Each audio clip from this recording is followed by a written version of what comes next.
You know, Dying Light was an interesting game that managed to refine a lot of the clunky ideas of Dead Island into something fun enough to earn 20 million sales. An incredible success given the circumstances. Its mixture of heavy parkour-infused traversal and combat, along with the crafting, world building, and horror balancing, made the game an incredibly unique experience in the zombie market of 2015. Its story had significant issues, but otherwise, it was a very enjoyable game to play. The first major follow-up, the following DLC, added vehicles for traversal and combat on the road, as we explored a massive map open to ride with pride as we barreled through infected across the countryside. Its story was a significant step up and gave us two endings to choose from, both deciding the fate of Haran and of Kyle Crane himself. Then Dying Light 2 officially released after several years and was a much more ambitious game, trying to infuse narrative choice and consequences for storytelling while also expanding the size and scope of the world and mechanics, as well as redefining the parkour and combat to be more dynamic and varied. This ambition led to many issues with the game at launch, along with one of the biggest updates I've ever seen with a new release, where the first patch fixed over 1,000 bugs. Regrettably, this didn't fix the myriad of issues the game had at its core, with a convoluted story, incredibly cringe dialogue across the main and side stories, the mechanical changes that removed several fun elements from the predecessor, and the retooling of previous ideas that ultimately fell flat or were significant steps back from before, whether for balancing or entertainment value. Now we've got Dying Light the Beast, a repurposed DLC for Dying Light 2 that was made into its own game. I hear you asking, how does it hold up? Well, let's dive in. The world of the game retains some of the stronger aspects of the previous game's level design, as the housing and buildings maintain the standard of the series, with many areas to enter and exit for goodies or traversal. This makes exploring engaging, as we always have something to find, and some new path to take while we move around the maps. However, the world is clearly meant to be smaller and more focused than Dying Light 2, while combining elements of the original with the following DLC, as we have the urban sections along with the countryside spanning across the rest of the map. This sounds like a good idea to build off the previous concepts in the series, but a major problem comes with that. The world feels too big at times, often feeling outright devoid of meaningful content, because of varying mechanical issues. The vehicle traversal is limited and tedious when driving long distances, where we largely gain nothing from the experience besides getting from A to B. This doesn't sound like an issue in and of itself, but it factors into another point we'll go over in a minute. The world being significantly stretched out also makes parkour less special, as we only really use it in specific places, not to mention how other issues factor into the parkour that we'll delve into soon. Both the parkour and vehicle traversal try to make up for the lack of fast travel, but they just delay what we do in the game across the interactions we get with quests and exploring. Having a few fast travel points at the three main locations in the game would help this tremendously, as we have the town hall, the survivor cave, and the monastery as the major locations we repeatedly come to. The issue is that we have to go back to them over and over when they are spread across three large distances to reach each of them. This means we'll need to take a clunky vehicle across long, looping pathways to reach each location, with the town hall adding a bit of parkour to the mix since it's in the middle of the town itself. Because of the roads looping constantly throughout the game, this makes using the vehicle take a longer time than necessary to reach certain locations. It essentially has a double issue between the vehicle and parkour elements when it comes to getting anywhere. When we need to get to a place in the countryside, we take several changing roads to reach where we need to be, which is dragged out due to the pathway design of several areas, and the GPS system for the vehicle being bare bones and only working on actual roads and paths. We essentially drive a long way without gaining anything worthwhile, as we loop around all these different obstacles that just slow down the one thing we're doing, heading to a location. We just hold W and try not to crash or flip until we get from A to B. It's not dynamic or interesting beyond running out of gas, or breaking the truck to the point it explodes. Again, this will make more sense once we go over the mechanics of the vehicles and parkour, and how that impacts exploration and traversal. Speaking of parkour, the second issue with the vehicle system is that it becomes cumbersome in some areas, where parkour is either preferable or not. When parkour is preferable, we'll ignore the roads and paths we can take with the vehicles, as it only serves to waste our time since we're better off to parkour around the place, with less restrictions as soon as we reach it. If parkour is not preferable, we generally just revert to holding W in a vehicle until we get there. Again, this isn't dynamic. This is just overcomplicated looping pathways wrapped in tedium. Not to mention several areas we'll be repeatedly driving to have very little need for parkour anyway, making both elements wasteful or useless in some locations. This is most noticeable at the monastery and the survivor cave, when we take a long road to reach the place, then mantle up once or twice, then we're inside and the traversal methods don't matter anymore. To summarize the world as a whole, it is vast yet lacking, with several tricky ways to delay our traversal, and we'll be spending a lot of time sitting in a truck while we drive from A to B with a little dynamism to be seen. Certain parts of the world are praiseworthy, mainly the town hall itself and other major urban areas that feature the standard level design of dense locations filled with pathways and items to loot. But the rest devolves into a dragging obstacle course when trying to get around. There are some areas that look good, but that doesn't make up for the fact that there's not much to do in them. When we look at the interactions we can have in the game, we get a short list that repeats. Random minor survivor activities and location events are engaging at first, but become repetitive real quick once we experience the limited variety of them. To be fair, these minor events were in the other games and are clearly meant to be buffers between more meaningful encounters with quests and specific locations. I just find it to be dull as the variety seems to grow smaller with each new game. When we look at some of the location interactions, we run into repetition or depth issues. Volatile hives aren't hives at all, as we simply walk up, smack the face off one pinned down volatile thing, then we loot it and leave.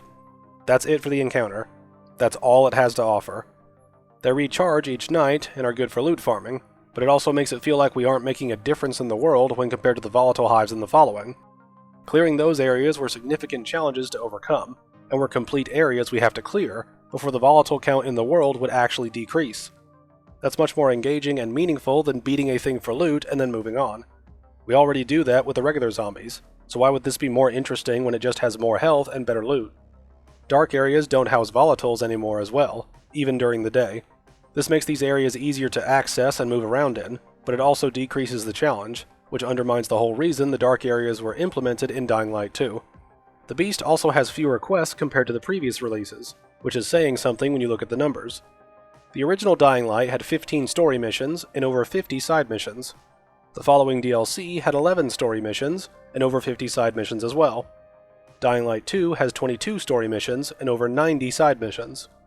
Finally, the Beast has 17 story missions and 20 side missions. One of these is not like the others. The Beast clearly has a major drop-off in quest content, having less than half of the original and half of the DLC of the original, which is just pathetic. Granted, some missions are just races or challenges in the old games, so they aren't actual missions in that regard, but the numerical difference is still staggering. This makes the world feel empty by comparison to the predecessors, which ties into the points I made earlier about the world feeling vast yet empty because of a lack of meaningful content outside of places to loot.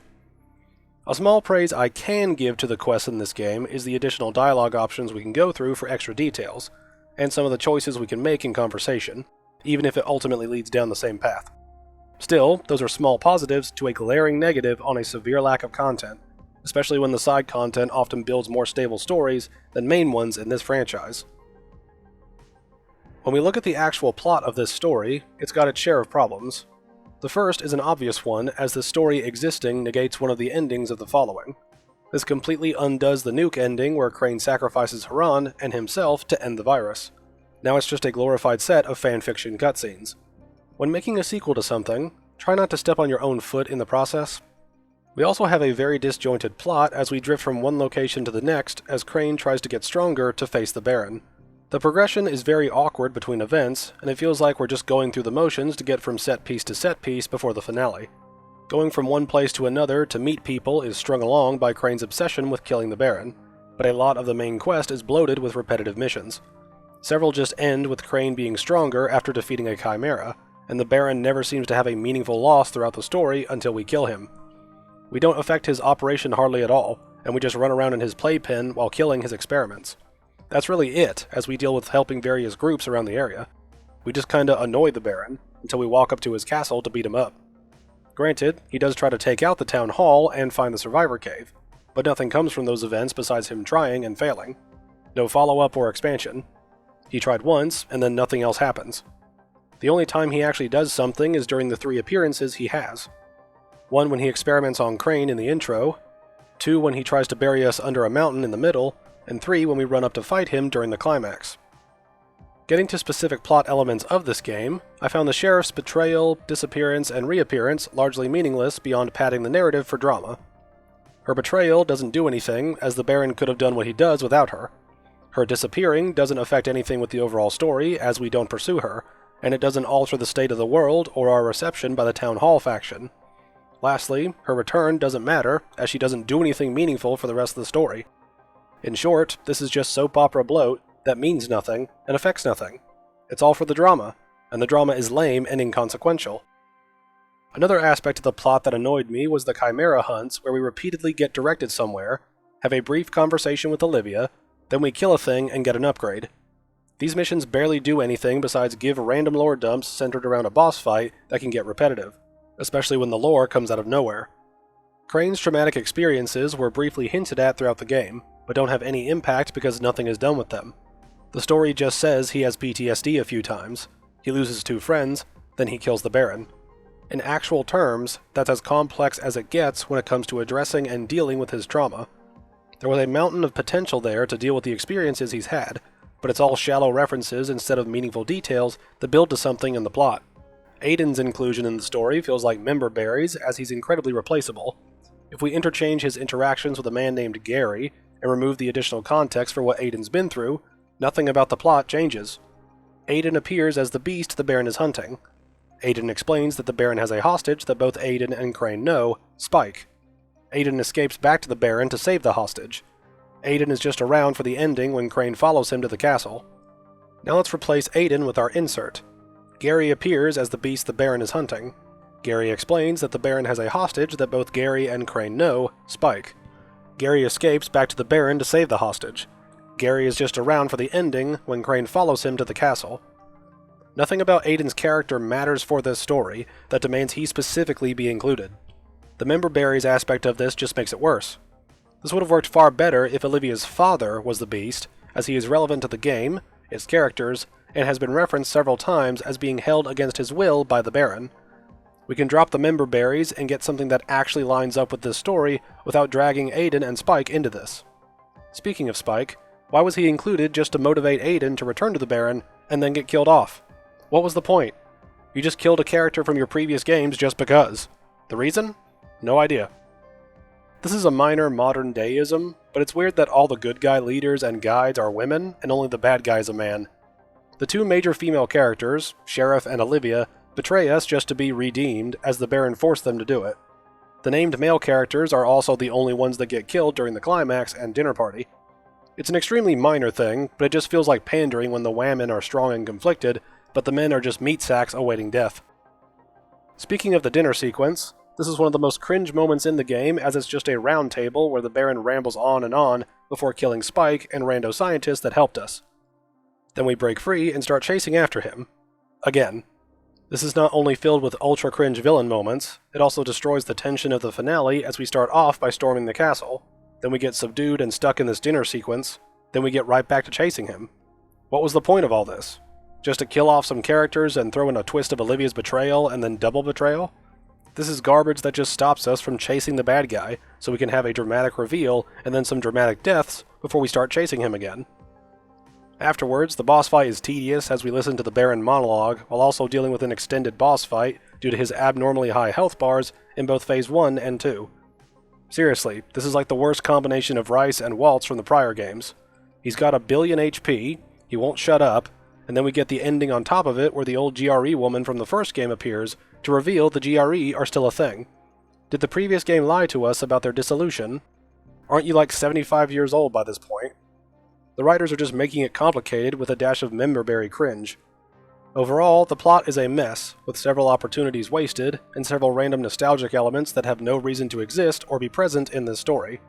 It's trying so hard for you to enjoy it, but it just comes across as pandering, which is pathetic given what could have been. Crane should have been the only character from a prior game in this game. That's all you needed. But how will players like our game if we don't randomly shove in people they member? Getting to the characters in the game, many of them are basic, bland, and I can't remember any of them beyond Starchild, who has a few good lines. But that's it. Then there are a few exceptions that are just morons. The Sheriff acts defensive when she's not proactive about dealing with the threat of the Baron, then disappears and abandons her people she ranted about wanting to protect for so long, and she just looks dumb to have her lesbian cut with a Padawan braid. Seriously, who wears their hair like that in the zombie apocalypse? This isn't a hippie-trippy festival with love and peace everywhere as we're braiding each other's hair. It's a decaying world filled with zombies and death. We've also got characters making some of the dumbest decisions you could make given the context. The story of Ron and Anna trying to contact the Baron to protect their unborn baby is the prime rib of stupidity. They reach out to the Baron to try to get him to take care of them and their baby in a lab when they themselves were experimented on by the Baron and his scientists, which has been compared to torture the entire game up to this point. They want to go there to protect their unborn zombie baby. And the kicker is that they chose the crazy and torturous scientist over a cave of similar individuals to themselves that would probably support them and not do crazy experiments on them or their baby. Seriously, this quest was so stupid it nearly broke my brain when describing it. The big bad of the game, the Baron, has no presence, and it sounds like he took acting lessons from Calculon and Futurama, where several lines are drawn out, overly enunciated, and filled with dramatic pauses just for cheesy villain points. He's a joke when he's on screen, but he's barely on screen. He only appears 3 times in the game, and each appearance hardly does anything, besides make me cringe at him while he twirls his mustache. He is the central antagonist, and we hardly see him in the game. Even when we do, it's lame and pure cringe 95% of the time. By the end, I'm glad he's killed just so we don't have to listen or think about him anymore. Our first friend, Olivia, doesn't have much going for her either. We don't get much outside of her helping us, her desire to help her father, her betrayals, then helping us again by the end. She's just there to move the plot and chimera hunting along. She has no impact outside of those things.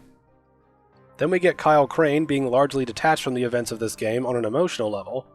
Many of his moments to emote in the game come from him being angry at a betrayal or convinced the Baron needs to die. There's not much reflection on what's happened to him, and what little we get is in a side mission that doesn't affect the main story. He's just angry at the Baron all the time, and tells others to get up and face the Baron instead of cowering. He hardly has any emotional moments worth noting in the game. Even the sequence where Spike is killed has Aiden react more than Crane. He just feels like he's a character we like, so he's in the game. There's no real arc for him to go on, and he doesn't get any real moments to breathe during the main campaign to consider the events of what is going on or what he's been through. Some of Crane's best character moments are in the side quests where we're helping people with their own problems, yet his own issues are barely touched on besides some colorful commentary given his history. Crane should have had more emotional events here as he deals with PTSD. Instead, he's just along for the ride in his own revenge quest. Now let's get into the mechanics and the myriad of issues I had when engaging with the systems in this game. Driving is cumbersome and nowhere near as deep and engaging as it was in the following. There's no driving skill tree, there are extremely limited upgrades, with the 2 being fuel efficiency and truck durability. There are only minor mechanics involved when using vehicles, as they just drive places, they carry us in items at times, they come with a UV flashlight we can use while driving, and we can pick up a skin to make it look better. This just makes every element a step down from the last time we had vehicles in this series. Stealth has somehow gotten less efficient since we use up throwing daggers when we quickly stealth kill a target from behind. Crane is apparently too stupid to pick up a dagger we used on one target in melee range, so we end up feeling like an idiot because our protagonist can't remember that blades have more than a one-time use when shanking someone. The entire melee system is built upon weapons having more than one use. This is just a blatantly stupid part of stealth with the throwing knives, and there's no logical or logistical reason for it to work this way. The game just says no, because the game is an idiot. Melee combat has been simplified from Dying Light 2, but retains several elements it introduced like perfect parrying, blocking, and immediate access to a stealth takedown. These elements can be engaging, but enemy humans still have annoying auto-dodges and connection issues at times. This drags out the fights and causes rhythm issues when fighting them. This is on top of a significantly reduced variety of melee moves from the previous games. Guns have received a buff and are more prominent in the game, but are also extremely overpowered against all but the chimeras, volatiles, and bosses. This makes encounters with random humans quick, as they can't handle the arsenal, which negates all the effort put into making the melee system to fight humans in the first place. Why spend 5 minutes fighting a group of bandits with melee weapons when we can drop them in 5 seconds with a gun? We only get XP for killing them anyway, so it's not like we get more for fighting them in melee combat. There's no mechanical incentive to fight them this way, besides wanting to use the melee system. Health and damage have been adjusted to make the game more fast-paced in some regards. Enemies go down in a few hits with level-appropriate weapons. Guns kill very quickly. Crane takes increased damage from specific sources like gunfire and special zombies, and health has been adjusted. Sometimes this makes shredding through the zombies go by faster, but it can also cause other enemies to have way more health than you expected. Or it leads to weapon inconsistencies where some weapons deal drastically different damage numbers to certain enemies over others. This just leads to confusion when humans go down with one headshot, but unloading 120 bullets into a large infected's brain doesn't do the same. The new addition is Beast Mode, and it's a mixed bag. It makes combat shift to something reminiscent of Doom, but includes superhero abilities across combat and parkour. We don't automatically have control when we activate it, taking several points to unlock the ability to trigger it at will. This means we can waste some or all of it if we have to tiptoe around basic melee combat to avoid using our OP moves at the wrong time. It also completely resets when we sleep, even when fully charged, making it adversely affected when we need or choose to rest repeatedly, like we would in a normal playthrough of the game. Progressing beast skills is also entirely dependent on story progress, making the skill less of a tree to unlock, and instead is no more than a narrative progression of power. If chimeras were out in the world to track down and face, we'd have more incentive to go after them and engage with the system since they wouldn't be mandatory for progression of the story. They also wouldn't be locked behind story missions either, making this feel like a proper skill tree. As it stands now, we get a little say in what to unlock, but we always get them through the story, so it doesn't have the same effect as other skill trees. One notable highlight is that crafting has been improved, mainly the ability to upgrade weapons to player level, craft special weapons and upgrade their tier, and rare materials can be upgraded to the next tier by collecting more of the lower tier. It's also been simplified in some respects to account for gun prominence, as guns can be scrapped to help upgrade other guns and so on. This is one of the few strictly positive things I can list due to a solid crafting setup that also allows us more freedom with our weapons and upgrades. A strict negative comes with the skills. Skill progression and the skill trees have been massively reduced, with each basic tree only sporting 7 unlocks each and one single XP bar split amongst them all. Parkour rarely gives XP anymore, except when dealing with major movements. Combat only gives it after killing enemies, and completing quests and objectives gives the largest amounts by a massive margin. We're talking 15 to 250 points per kill, 20 points for surviving a large fall, 500 for engaging with random events, 2,000 for unlocking a safe zone or power plant, and 10,000 or more for quests. This makes the game less focused on engaging with each mechanical sector in its own right, and instead focuses us into completing objectives as efficiently as possible. To keep it simple, the leveling system has become generic and unspecified, unlike in previous releases, not to mention the severe lack of options compared to all the skills in prior games. Skill progression is also weird because we get increasing amounts of skill points per level up, but the skills also go up in cost as well, making the skill cost adjustments almost pointless unless we ignore previous upgrades on the cheaper side. Having it be a static number and adjusting the number of skills and levels like the other games may have been a simpler option given the low number of levels to gain already. Then we have a fair share of technical issues that result from various mechanics failing or bugging out on us. I nearly drowned once because Crane's brain stopped working, preventing me from climbing out of a submerged area of a building. The day and night cycle also gets glitchy at times when it suddenly shifts from one to the other out of nowhere. Sometimes the parkour would fail me or cause me to do something that I had no intention of doing. One time I tried to simply drop down to look at a collectible, but because a zipline was nearby, I clipped onto it and had to climb a massive tower a second time. Mind you, ziplines are supposed to require us to hold the climb button, which I wasn't doing at all because I was just dropping. Overall, the mechanics have seen a stark downgrade from previous releases, with the only major positive being the upgrades to the crafting mechanics. Besides that, everything has either been stripped down, neutered, removed, or has been outright broken. When we look at the aesthetic of the game, it follows a lot of what has been seen before. The game engine looks as good as Dying Light 2, but the constant washed-out colors make everything blend together sometimes. The environments are also largely copied from previous games, with the town, the countryside, and some of the more unique locations looking about as good as they can, even though they aren't as unique as they once were. One note was the switching from Crane's POV to cinematic shots. This gets weird when the previous game kept it to POV all the time, so we could be as immersed as possible. The cutscenes abuse this often, making it less immersive than previous releases when we randomly cut to a different view of something. While I'm not normally a stickler for this, it is weird that they chose now to break their streak of hyper-immersive gameplay, where we see everything from the character's POV. Some of the designs for the zombies and NPCs were interesting, with the designs of some chimeras being unique while others got repetitive. It's similar with human characters, but I did like the overall look of all the survivors in the cave as they appear altered given they were test subjects. Some do stand out for different reasons, some good, some not so good, so a lot of this comes down to what we find cool or cringe. Personally, I liked most of the designs, but I wouldn't say anything was particularly impressive, especially when we get into the realm of giant flesh monsters that start to look like Resident Evil ripoffs. One positive I can mention is the way the music plays on the old motifs from the original game. That was one thing I was surprised by. It helps to link the old with the new, and I can't fault the game for picking up where the soundtrack left off from the original game.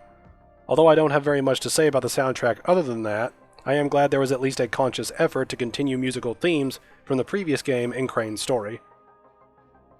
So, how does the Beast compare to its older brothers? Dying Light 1 was a guy that had some emotional issues, but was otherwise a hard worker and really strived to do the best with what he had, which worked more often than not. The following was a guy that was stable, experimental, and was able to achieve the goals that he set out to do, even if they were relatively minor. Dying Light 2 was a guy that was extremely ambitious, and tried to outdo the other two, but continually failed at most of his lofty goals because he took on more than he could handle. Then we get to the Beast. This is a guy that had nowhere near the same ambitions as his siblings and tried to do things simply, but ended up being lazy and mediocre by comparison. His failings were because he couldn't live up to a standard set a decade prior, by someone with significantly less experience and resources. Analogies aside, it's clear to me that the Beast was trying to streamline the experience, but it ended up creating a less dynamic and less interactive game overall. When we factor in the drop in quality and the number of things that either were half-baked or removed, we end up with a long list of screw-ups. Just look at the points made in this video. The game definitely feels like a repurposed DLC of Dying Light 2, mainly due to a severe lack of side quests, which makes the world feel emptier than it is when juxtaposed to its size, and the large similarities between combat mechanics and the game engine. Not to mention the addition of the protagonist of Dying Light 2 thrown in here for some reason. The Beast is trying to be for Dying Light 2 what the following was for Dying Light 1, but it falls short in almost every way. Dying Light 2 and the Beast have similar issues because they tried to do several things and failed at most of them, but in different ways. Whereas the former tried to do too many things and tried to be more complicated than it could handle, the latter failed because it did so little when compared to its predecessors. Simply put, Dying Light 2 tried too hard, and the Beast barely tried at all. This is why we have such sharp downgrades in worthwhile content. The skill tree is massively reduced, the dynamic leveling up is all but gone, the side quest counter has been cut down by more than half, the vehicle mechanics have been radically dumbed down, the story is incredibly bare bones and repetitive, entire volatile hives have been reduced to one stationary mob to kill for loot, dark areas no longer house volatiles, severely dampening the challenge of getting through them. Melee combat is so drawn out that we circumvent it by running and gunning, which is just an objectively better strategy for the player given it's all about winning the fight anyway, not about actually fighting the enemy with melee weapons. Parkour gives next to no points now, making our progression through its skills feel almost forced and disconnected because we're not actually getting any skill up so much as a generic XP bar. I could go on, but you should get the point by now that Dying Light the Beast is a massive step back from everything the other games did right, even Dying Light 2. The Beast simply doesn't try hard enough to be a Dying Light game. It's too busy being a Resident Evil ripoff to fully capitalize on the potential of Crane being mutated to make him the best survivor of the franchise so far. When I look at this game in isolation, I can see how someone would enjoy it, but when it's attached to the franchise, it just proves the developers are chasing a normie audience. Why else would things be so dumbed down? Why else would so many complex systems be streamlined? Why else would guns get such a prominent role in a zombie game with a history of melee combat? Why would we get so many Resident Evil ideas in our Dying Light game? Why would so much be changed just to make it simpler and more generic? At this point, Dying Light is just cannibalizing itself as it tries to mutate into other franchises. It's chasing the coattails of other games even when its original work was a runaway success because it was different. Now it's eroding over time into a Resident Evil parody, and that's just pathetic. Dying Light is one of my favorite games, and I can't believe a decade after picking it up that I'd be giving up on the franchise. For a second time.